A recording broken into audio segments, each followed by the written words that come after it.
Let's bring back in Jared Blikre with one last thought on the market action this week. And Jared, take it away.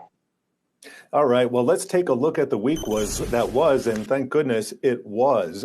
We can see the Nasdaq off 2.7% worst month, going for the worst month since November 2008, worst week since March of 2020. And let's take a 4-day look here. You can see the Nasdaq losing 7.5% of its value. That is a steep loss for 1 week. The Dow off a bit less than that, 4.5%, and the S&P 500 in about the middle. Now, I want to get to some of our heat maps here. And by the way, got some crypto news we're going to get to in a second. But here's the Nasdaq 100. Now, you take a 4-day look. Those are some pretty steep losses for the mega cap, and it really emphasizes why we've seen this downside price action. We got Apple down 6%. Alphabet is also down about 6.5%. Facebook down over 8%, Tesla down 10%, Amazon 12%, Nvidia down 13%. I'm not going to go on, but the numbers just keep going up in certain sectors. Then you take a look at the actual sector action.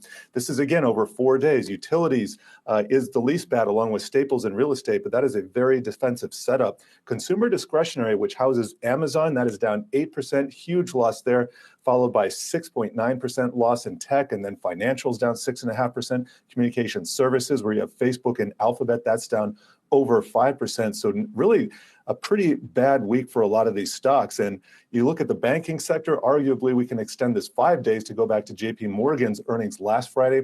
JP Morgan down almost 14%, Goldman Sachs down 12% over this trailing time frame. Now, I want to get to Bitcoin. Bitcoin, we've been talking about the price action, finally dropped below 40,000. Not a lot of support.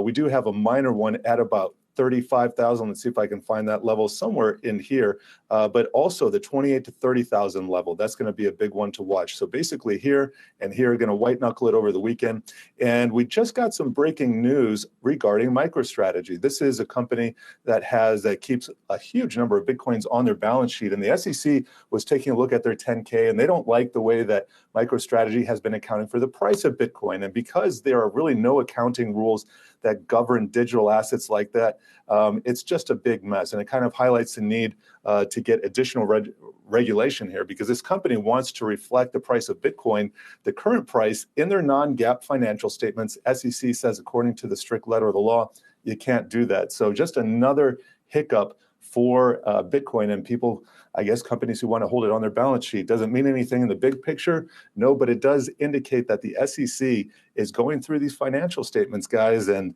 they might have a few comments for you. Jared Blikre, thank you so much. And we hope you have a restful weekend after this very volatile week.